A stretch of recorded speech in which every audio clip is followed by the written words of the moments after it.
Hello everyone, welcome back to NEET Learning channel and today we will discuss about molecular basis of inheritance। जैसा कि हम जानते हैं कि ये जो है कैसा है सिक्स चैप्टर ऑफ एनसीईआरटी है, ठीक है। तो आज हम डिस्कस करेंगे, पहले तो मैंने डिस्कस कर दिया कि रेप्लिकेशन के बारे में, ठीक है, रेप्लिकेशन प्रोसेस के बारे में। आज हम डिस्कस करेंगे डीएनए वर्ड, ठीक है, आरएनए वर्ड, ठीक है। आरएनए वर्ड का मतलब क्या है कि सबसे पहले जो आरएनए को ही सर्च किया गया था, ठीक है, तो इसे ही प्रूफ कर दिया गया था कि ये जेनेटिक मटेरियल है, बट ऐसा नहीं है, ठीक है। डीएनए जेनेटिक मटेरियल, ठीक है।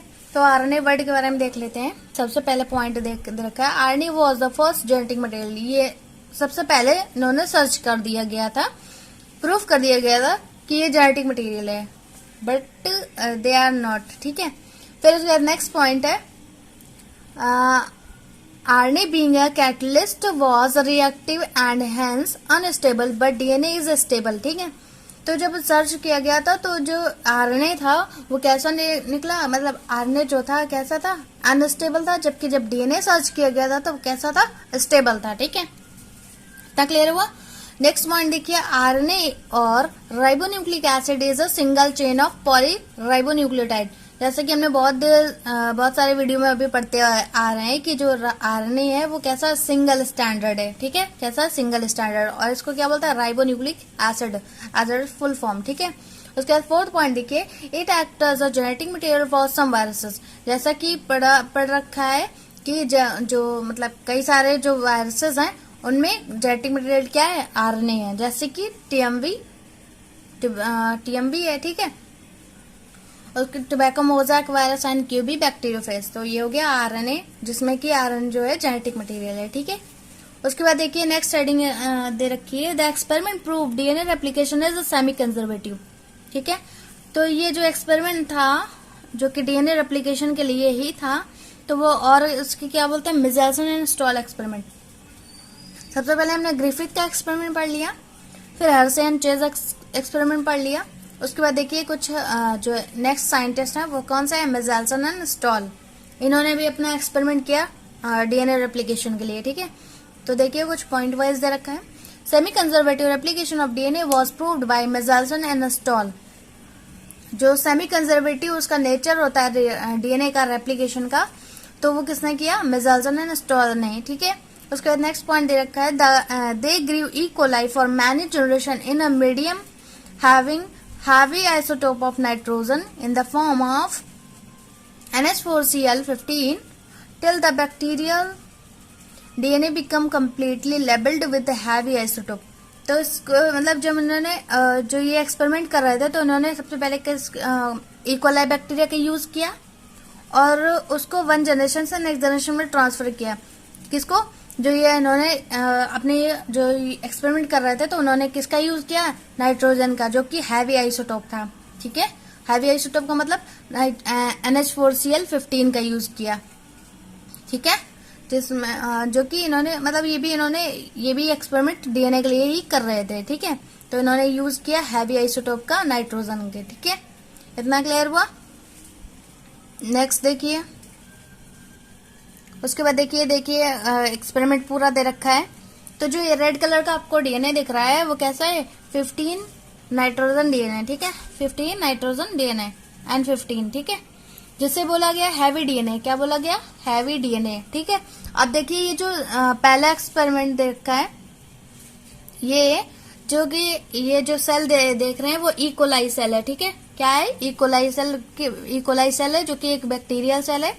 तो इसमें जब इन्होंने ये जो 15 नाइट्रोजन 15 है उसको एंटर कराया, तो ये देखिए रेड कलर का डीएनए जो है वो इसके अंदर एंटर कर चुका है। तो लाइट जिसे बोला गया लाइट डीएनए, ठीक है। अब उसको जब नाइट्रोजन 15 को एंटर कराया गया तो उसे क्या बोला गया, हैवी डीएनए, ठीक है। यहाँ पर क्या है, यहाँ पर एंटर किया गया है किस डीएनए को, N15 डीएनए को, ठीक है। यहाँ भी N15 डीएनए को एंटर कराया गया है और यहाँ भी N15 डीएनए को एंटर कराया गया है। उसके बाद देखिए जो ब्लू कलर का आपको डीएनए दिख रहा है जो कि आप यूकोलाई में पहले से था, ठीक है, वो कैसा है, 14 नाइट्रोजन डीएनए, ठीक है, कैसा है, N14 डीएनए है। जबकि जो अब डाला गया रेड कलर वाला तो वो क्या है, हैवी डीएनए, मतलब N15 नाइट्रोजन 15 डीएनए, ठीक है।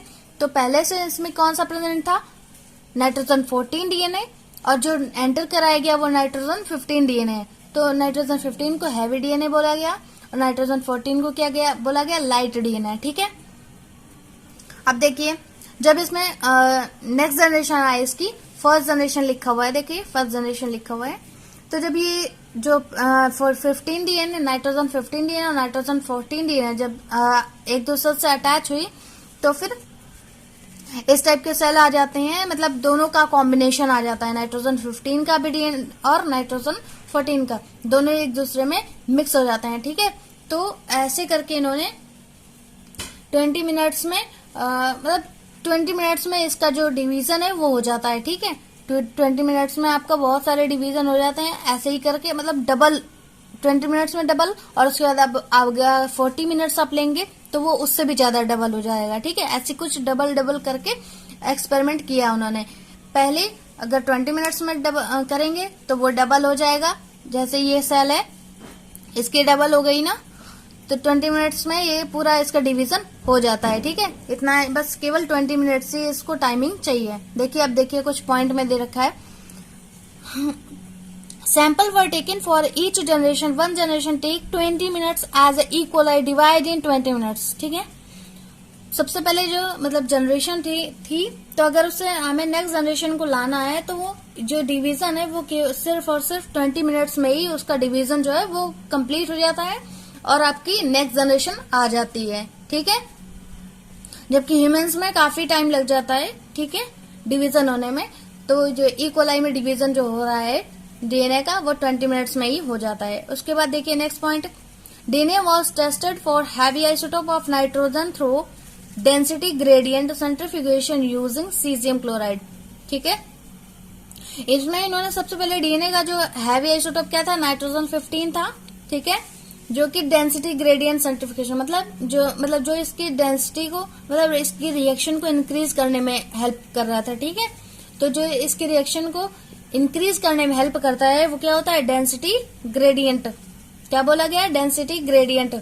तो इस डेंसिटी ग्रेडियंट में कौन से जो सब्सटेंस है उसका क्या यूज हुआ, वो कौन सा सब्सटेंस था, सीजियम क्लोराइड। ठीक है, कौन सा सब्सटेंस था, सीजियम क्लोराइड, जिसे क्या बोला गया, डेंसिटी ग्रेडियंट, जो कि इसके रिएक्शन को इंक्रीज करने में हेल्प करता है। ठीक है, उसके बाद देखिए next point, the reported that all the DNA molecules of first generation was hybrid having one heavy DNA and one light DNA.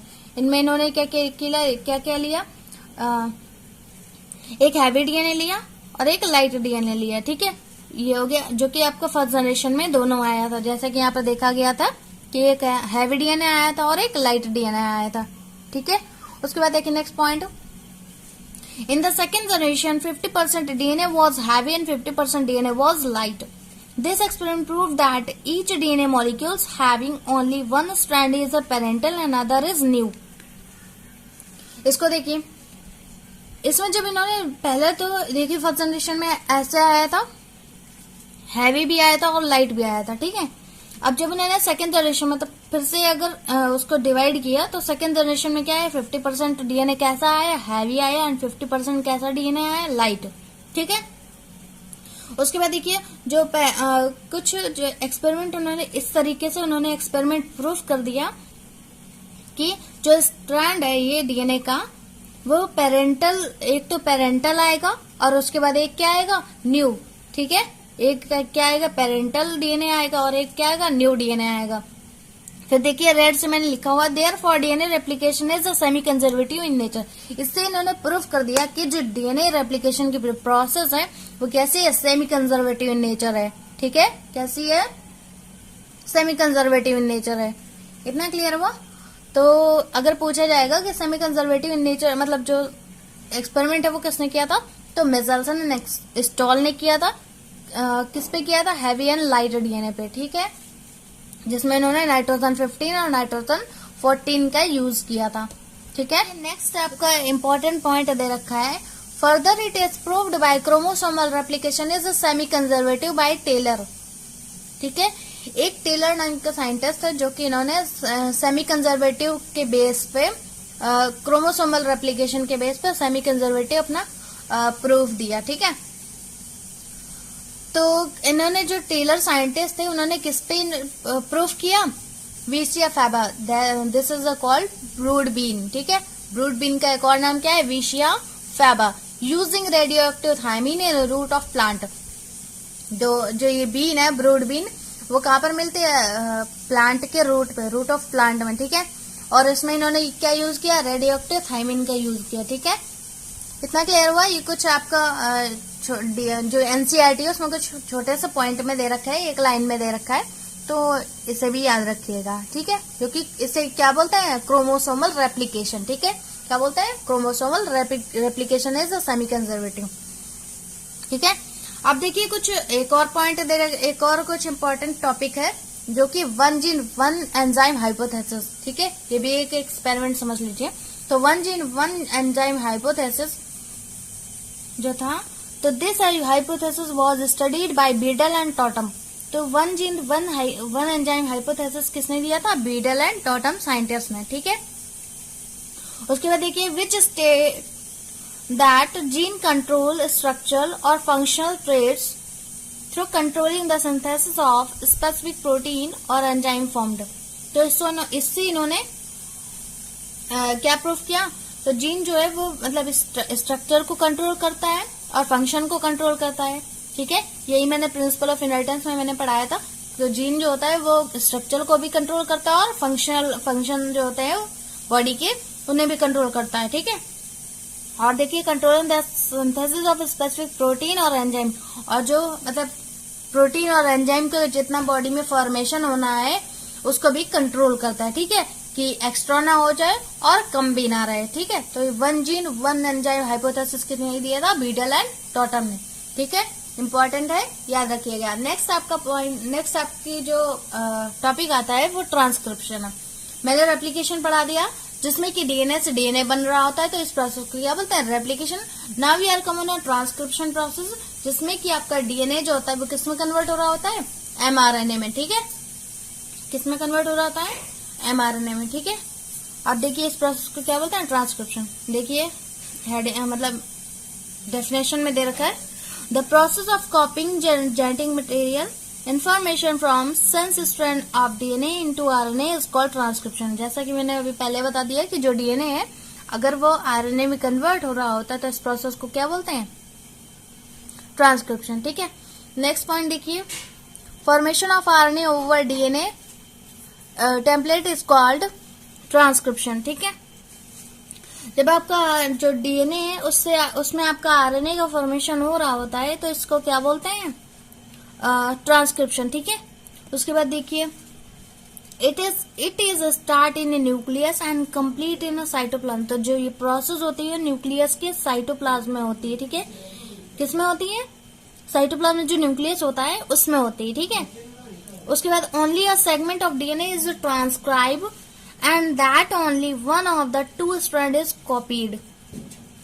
तो इसमें जो डीएनए होता है उसमें कुछ सेगमेंट, मतलब जो न्यूक्लियस में कुछ सेगमेंट प्रेजेंट होते हैं जिससे ही आपका डीएनए का फॉर्मेशन होता है, ठीक है। तो वो जो सेगमेंट होते हैं वो ज्वाइंट होकर क्या बनाते हैं, डीएनए, ठीक है। क्या बनाते हैं, DNA, and only one of the two strand is copied. जो कि अब जब आरएनए का फॉर्मेशन हो रहा है डीएनए में, तो डीएनए तो डबल स्टैंडर्ड होता है ना। तो डीएनए जब डबल स्टैंडर्ड होता है तो आरएनए क्या होता है, वो सिंगल स्टैंडर्ड होता है। तो डीएनए के एक ही स्ट्रैंड पे आपका आरएनए का फॉर्मेशन होता है, ठीक है, डबल स्टैंडर्ड पे नहीं होता है। अभी मैंने पढ़ाया था कि डीएनए जो होता है वो डबल स्टैंडर्ड होता है और आरएनए जो होता है सिंगल स्टैंडर्ड होता है, ठीक है। तो डीएनए के जो एक स्ट्रैंड होता है डबल स्टैंडर्ड होता है, तो उसके एक स्ट्रैंड में आपका आरएनए का फॉर्मेशन होता है, ठीक है, इसलिए उसको सिंगल स्टैंडर्ड बोलते हैं, ठीक है। अब देखिए कुछ नोट में दे रखा है, if RNA is double standard so genetic coding machinery damage in a body because not formed protein, ठीक है। अब देखिए आरएनए जो है अगर मतलब वो तो डीएनए के एक ही पार्ट में ग्रो करता है ना, ठीक है। डीएनए जो होता है वो डबल स्टैंडर्ड होता है और उसके एक ही पार्ट पे आरएनए जो है वो ग्रोथ करता है। और अगर आपका आरएनए जो है डबल स्टैंडर्ड मतलब दोनों स्टैंडर्ड पे ग्रोथ करने लगेगा तो आरएनए आपका डबल स्टैंडर्ड हो जाएगा। और अगर आरएनए जो डबल स्टैंडर्ड हो जाता है तो आपकी जो बॉडी की मशीनरी है वो डैमेज हो जाती है। जिसके कारण क्यों डैमेज हो जाती है? क्योंकि जो प्रोटीन हमारी बॉडी में बनता है वो बनना बंद हो जाता है, ठीक है। क्योंकि आरएनए जो है वही प्रोटीन का फॉर्मेशन करता है ना, ठीक है। तो जो आरएनए जो है वो प्रोटीन का फॉर्मेशन नहीं कर पाता अगर वो डबल स्टैंडर्ड हो जाता है। इसलिए आरएनए जो है वो ओनली सिंगल स्टैंडर्ड होता है, ठीक है। ये आपका नोट है, इंपॉर्टेंट है, याद रखिएगा। तो आज के लिए इतना ही रखते हैं, ठीक है। उसके बाद नेक्स्ट जो टॉपिक है आपका ट्रांसक्रिप्शन यूनिट है, जो कि आपको नेक्स्ट क्लास में पढ़ाएंगे, ठीक है। तब तक के लिए थैंक यू।